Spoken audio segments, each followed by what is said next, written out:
సూర్యాపేట జిల్లా ఆత్మకూర్ ఎస్ మండల పరిధిలోని కోటినాయకు తండా కాలబాపు సింగు తండాలో కూడా దారుణం చోటు చేసుకుందని కూడా చెప్పుకోవచ్చు. ఒంటరి మహిళ నిర్మించుకున్న ఇంటిని గ్రామ సర్పంచ్ కూడా కూల్చివేసినటువంటి పరిస్థితి కనపడుతుంది. జిఎస్ఎల్ మెడికల్ ఇన్స్టిట్యూషన్స్ మరియు కిమ్యూ ఇంటర్నేషనల్ యూనివర్సిటీ భాగస్వామ్యంతో ఇండియన్ అలైన్డ్ ఎంబీబీఎస్ కోర్స్ అడ్మిషన్లు అందిస్తోంది నియో. గత కొద్ది రోజుల నుంచి కూడా ఆ ఇంటిని కూల్చివేస్తానని చెప్తున్న క్రమంలో కూడా ఎవరైతే ఒంటరి మహిళ ప్రమీల ఉందో ప్రమీల కూడా ఆ మధ్యన ఆత్మహత్య యత్నానికి కూడా పాల్పడినట్టు పరిస్థితి ఉంది. ఆమె 5 రోజులు సూర్యాపేట ప్రభుత్వ ఆసుపత్రిలో చికిత్స చేయించుకొని ఇంటికి తిరిగిన 2 రోజులకే మళ్ళీ కూడా గ్రామ సర్పంచ్ అదేవిధంగా దానికి సంబంధించిన కొంతమంది గ్రామస్తులు కూడా వచ్చి ఆ ప్రమీల ఇంటిని మొత్తం కూడా కూల్చివేసినటువంటి పరిస్థితి కనపడుతుంది. మొత్తం కూడా ఎన్ఎస్పి కాల్వ కింద కూడా 2 గ్రామ పంచాయతీల సరిహద్దులో చాలామంది కూడా ఇండ్లు కట్టుకున్నటువంటి పరిస్థితి ఉంది. ప్రభుత్వ భూమిలో కూడా ఇండ్లు కట్టుకున్నటువంటి పరిస్థితి ఉంది. కానీ ఒంటరి మహిళ ఉన్నటువంటి ప్రమీలనే టార్గెట్ చేస్తూ గ్రామ సర్పంచ్ కొంతమంది గ్రామస్తులు కలిపి ఆమె ఇంటిని కూడా పూర్తిగా ధ్వంసం చేసినటువంటి పరిస్థితి ఉంది. ప్రమీలకు ఒక కూతురు ఉంది. ఆమె గురుకుల పాఠశాల కూడా చదువుతున్న పరిస్థితి. ఇప్పుడు ఇల్లు కోల్పోవడంతో కూడా వాళ్ళిద్దరు కూడా బయట ఉండి కన్నీరు పెట్టుకుంటున్నటువంటి పరిస్థితి కనపడుతుంది. ఇది అన్యాయం అని చెప్పినా కూడా వాళ్ళని కూడా అక్కడ గ్రామ సర్పంచ్ కూడా ఎదిరిస్తున్నారని కూడా చెప్తున్నటువంటి పరిస్థితి కనపడుతుంది. మొత్తం కూడా తెలంగాణ రాష్ట్ర ప్రభుత్వం ప్రతి ఒక్కరికి కూడా ఇండ్లు నిర్మిస్తామని చెప్తున్న క్రమంలో కట్టిన ఇల్లును ఈ విధంగా కూల్చివేయడం ఏంటని కూడా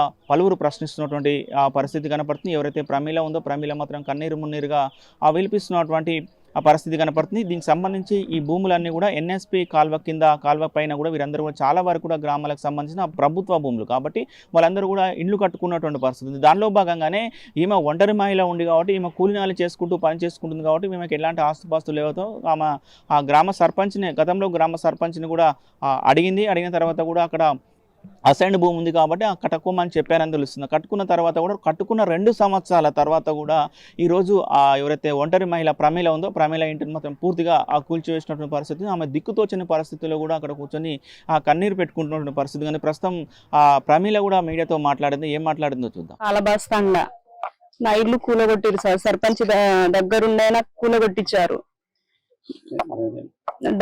దగ్గరుండే కూలగొట్టించారు. కొంతమంది వచ్చారు, రౌడీజం చేశారు. ఆ టైంలో నేను ఒకేసారి ఏం తెలియక దిక్కుతోచక నేను పాయిజన్ తీసుకున్నాను. తీసుకెళ్లేసరికి అన్నయ్య వాళ్ళు దగ్గరలో ఉన్నారని హాస్పిటల్లో తీసుకెళ్లిపోయారు. వారం తర్వాత వచ్చేసరికి ఎలా ఉన్నావు ఏందని కూడా ఏం అడగటానికి కూడా ఎవరు రాలేదు. ఏ సర్పంచ్ రాలేదు, ఎవరు రాలేదు. సెక్రటరీ వాళ్ళు కూడా ఎవరు రాలేదు. సరేలే అని నేను కూడా అట్లే అనుకున్న తర్వాత పడుకున్నా. నేను వచ్చి చాతగాడలేదు, మొత్తం పేగులు మొత్తం బాగా నొస్తున్నాయి లోపల. పడుకుంటే ఆడోళ్ళందరూ వచ్చి జుట్టు పట్టుకొని మా ఊరు నుంచి బయటికి వెళ్ళు, ఎవరిది నువ్వు ఏంది అని గలీజ్ సూటిపోటి మాటలతో బాగా హింసించేసరికి ఇంట్లో పడుకున్న మనిషిని బయటకు వచ్చి జుట్టు పట్టుకొని గుంజి బయట ఈసిరేశారు. అయితే ఇప్పుడు ఏం చేయాలో తెలియలేదు. ఇటు నుంచి మమ్మల్ని అన్నయ్య కాడికి పోదా అని పోతుంటే ఆడోళ్ళు మమ్మల్ని చూసి బాగా తిడుతుర్రు, కొట్టడానికి వస్తురు. కారాలు గడ్డపారాలు అవన్నీ తీసుకొచ్చి నైట్ మొత్తం మేము నిద్రపోలేదు సార్. అసలు గవర్నమెంట్ భూమే సార్ ఇది మొత్తం. అందరు కట్టుకున్నట్టే నేను కూడా కట్టుకున్నా. గవర్నమెంట్ అధికారులు ఎవరైనా గవర్నమెంట్ లో కట్టుకున్నారు అని చెప్తే కూలగొట్టమంటే కూలగొట్టుకుంటా. నేను నష్టమే లేదు, అది గవర్నమెంట్ సొమ్ము. అందుకనే నేను కొంచెం అమ్మ ఈ ఊర్లో ఉన్న కాబట్టి కొంచెం దగ్గరపాట్లో చూసుకుందా అని కొంచెం కట్టుకున్న తర్వాత ఇలా జరిగిపోయింది సార్. అందరి గవర్నమెంట్ ల్యాండే సార్, మొత్తం గవర్నమెంట్ ఇల్లులే ఉన్నాయి. అన్ని మొత్తం గవర్నమెంట్ ఇల్లులే మొత్తం. నాకు న్యాయం కావాలి సార్. నాకు ఒక ఇల్లు అయినా కొంచెం చూడమని అడుగుతున్నా సార్. నాకు ఒక పాప కూలినాలు చేసి బతుకుతున్నా. నేను కూడబెట్టుకొని బతుకున్నా కూడా ఎవరు ఆర్వలేదు. డబ్బులు కూడా నేను ఇచ్చాను సార్. డిమాండ్ చేశారు, ఈ ఇల్లు కట్టియం మేము కూడా డబ్బులు ఇస్తేనే కట్టిస్తా అని చెప్పారు వాళ్ళు. అయితే సరేలే కొద్ది గొప్ప నేను ఇచ్చిన, నా తోచినంత వరకు నేను ఇచ్చా. 1,00,000 రూపాయలు ఇచ్చా సార్. వాళ్ళు ఎవరికి ఇచ్చేసరికి ఇప్పుడు వాళ్ళకి ఎవరికి అందలేదో ఏమో నాకైతే తెలియకపోతే ఇప్పుడు వాళ్ళకి ఇయ్యలేదనో లేకపోతే ఆ పగతో అయినా నా ఇల్లును కూలగొట్టేసిరు సార్. నాకు ఇల్లు కోసం ఇల్లు కావాలని నేను కోరుకుంటున్నా. నాకు ఉండటానికి ఇల్లు లేదు. ఇప్పుడు ఏడ పండాలో తెలియదు, ఏడ ఉండాలో తెలియదు. నేను నా పాప ఎలా బతకాలో అర్థం కావట్లేదు సార్. కూడా భయభ్రాంతులకు గురి చేసి తండవాసులు ఇల్లు కడితే నాకు డబ్బులు ఇవ్వాలన్నట్టు బెదిరించి ఆమె దగ్గర డబ్బులు తీసుకొని కట్టిన తర్వాత కొందరికి కొందరు అందక వాళ్ళకి గొడవలు వచ్చి మళ్ళా ఈమె మీద దాడి చేయడం, ఇది చాలా తీవ్రమైన బాధాకరమైన విషయం. అట్లే ఈ ఒంటరి మహిళ కట్టుకోవడం అనేది పెద్ద ఇది కాదు. కాలబాహి తండ వాసులు కట్టుకున్నది మొత్తం అసైన్ ల్యాండ్ అండ్ SRSP కాలువకు చెందిన ల్యాండ్. ఈమె ఒక్కతే ఒంటరి మహిళనే అసైన్ ల్యాండ్ లో కట్టిరన్న మాట దాఖలు అసలు లేవు.